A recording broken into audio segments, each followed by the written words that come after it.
Morning folks, we're live. Sorry we're 1 minute late. I got interrupted by a postman, so thanks very much for the delivery, Mr. Postman. I appreciate it. I hope everybody is well. It's a lovely chilly day here today.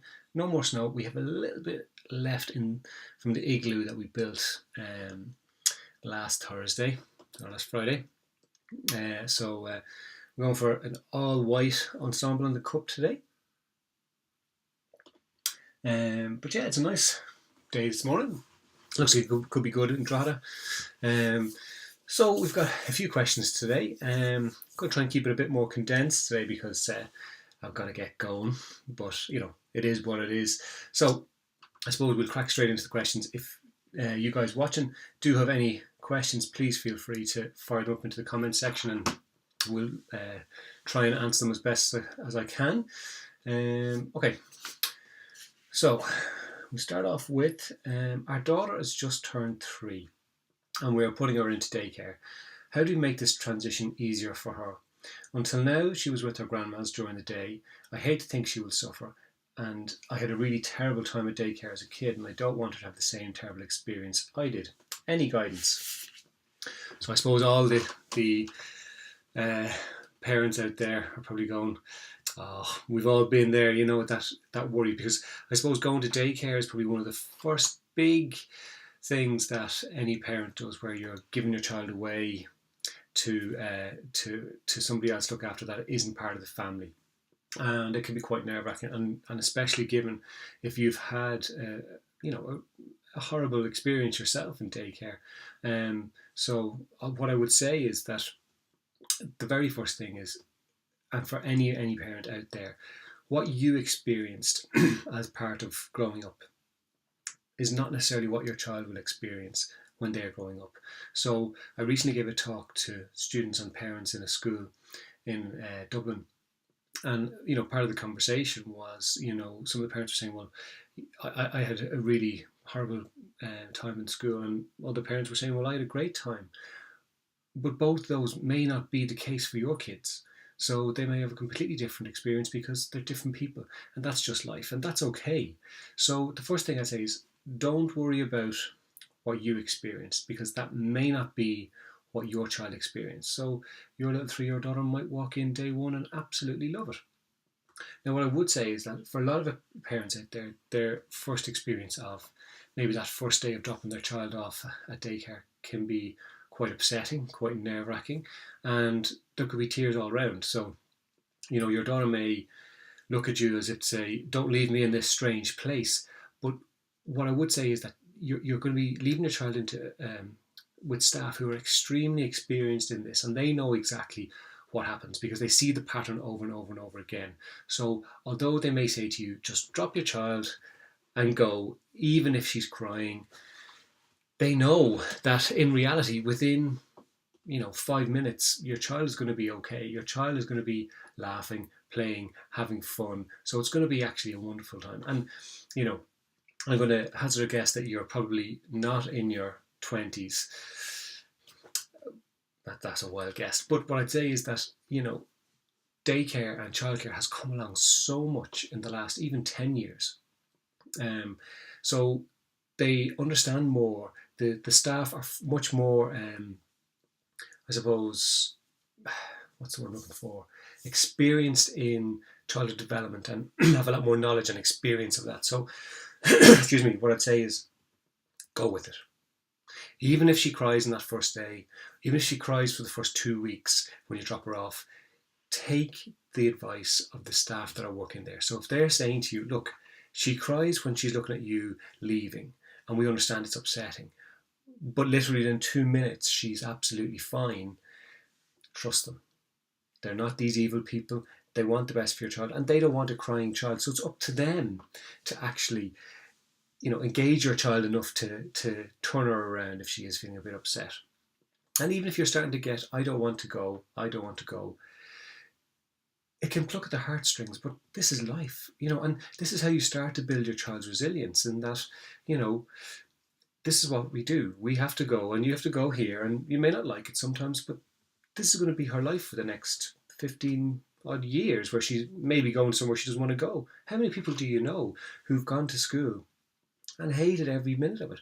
I didn't particularly enjoy going to school. I don't really remember. Well, certainly as I got older, I don't remember getting up, jumping out of the bed every morning in secondary school, going, I can't wait to get in the doors of the school and learn. It was horrible. I just didn't enjoy it. I had a few classes that I enjoyed, but the majority of them I didn't really enjoy. And I think I've turned out okay. And I would say most of the people who went through something similar turned out pretty okay. So trust that she's going to be all right. Trust that she's in safe hands.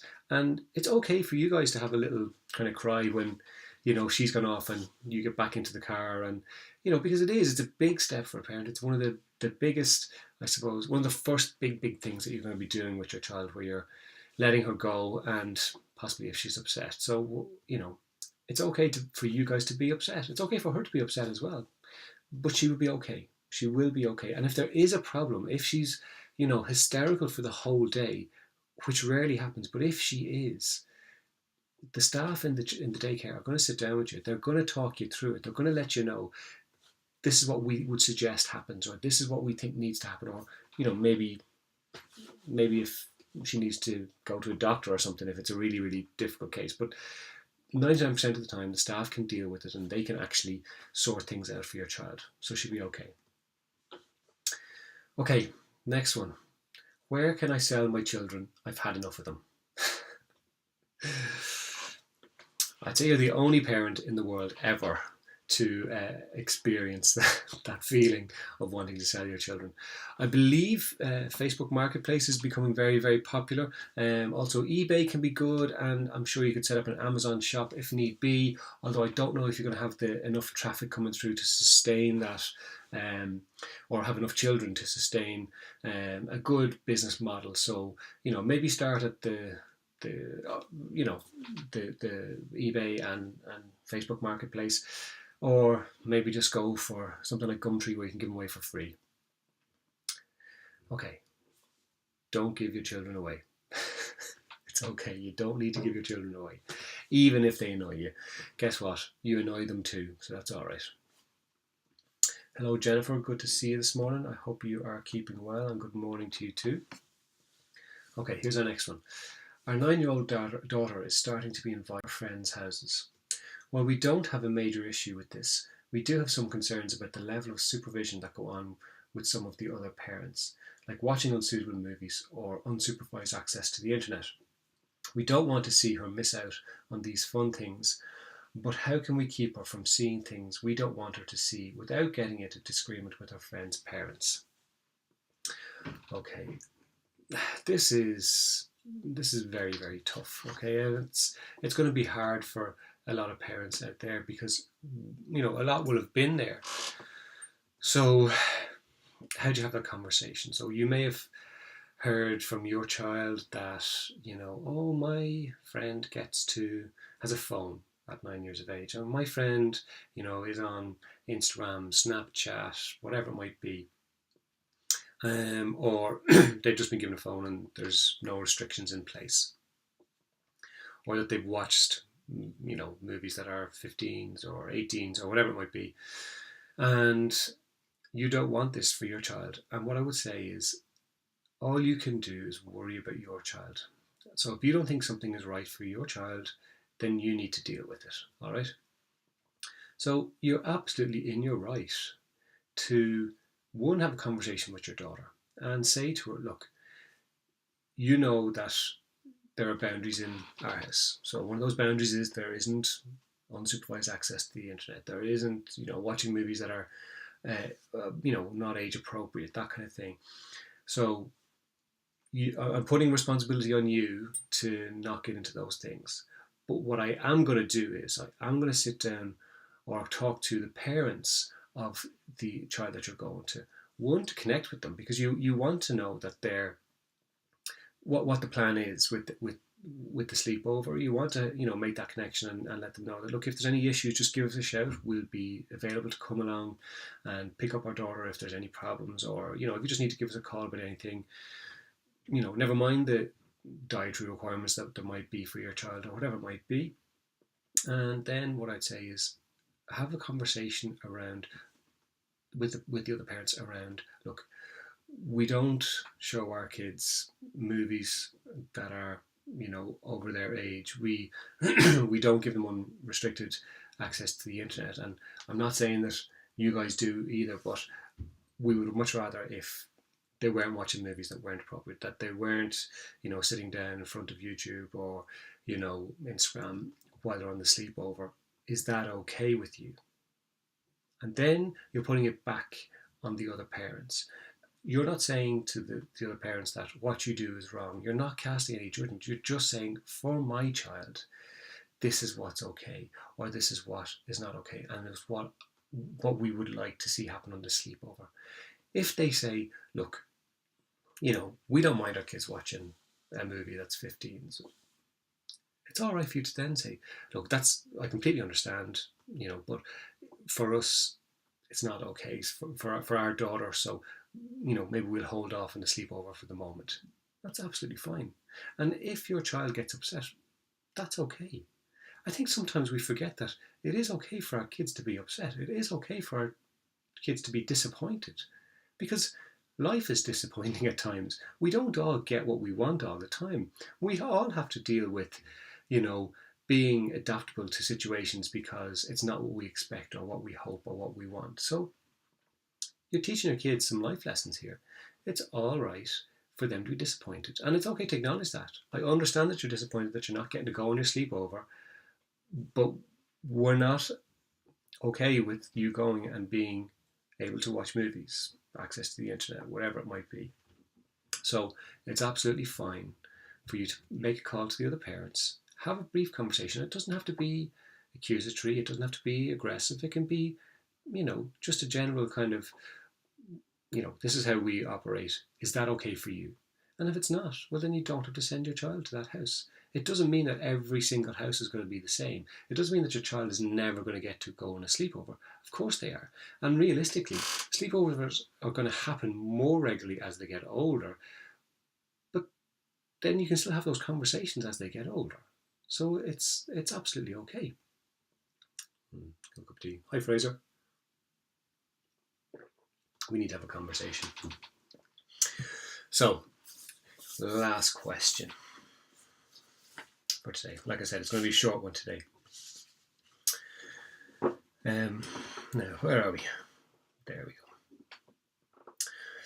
My son loves football. Now, I don't just mean he loves football. He absolutely adores football. He plays football every single day. All he wants to do is play football. He goes to school with football kit underneath his clothes. Oh, the memories of that. He gets home and all he wants to do is go and play football. He doesn't want to do his homework. He has no interest in school. How do I help him get the balance between his love of football and doing work and knowing that there's more to life than football? So what I'd say is there is nothing more to life than football. Football is the be all and end all, the most important thing.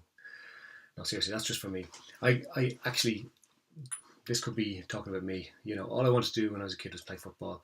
I went to school with my football kit under my, I remember going with like football socks and everything to school. Underneath my uniform. It was, when I think back, it was great though. I loved it. What I would say is that sometimes we need to foster that enthusiasm. So I'm sure what you're doing is, you're letting him go play his football outside if he wants to. But it's all right to put a boundary in place. And I think sometimes as parents we worry about, what are they getting enough education? Are they getting enough time for relaxation? Are they too obsessed with the sport, with the Lego, with the reading, with the Actually, it's funny. I've come across very few parents who actually give out or worry about their child reading too much. But I think realistically, it is about getting balance and knowing that there's more to life. So your son may turn out to be the next Lionel Messi and goes and plays football and is very successful, and has a wonderful career. Absolutely, that may happen. He may hate school and fail school, but he may become highly successful at a sport.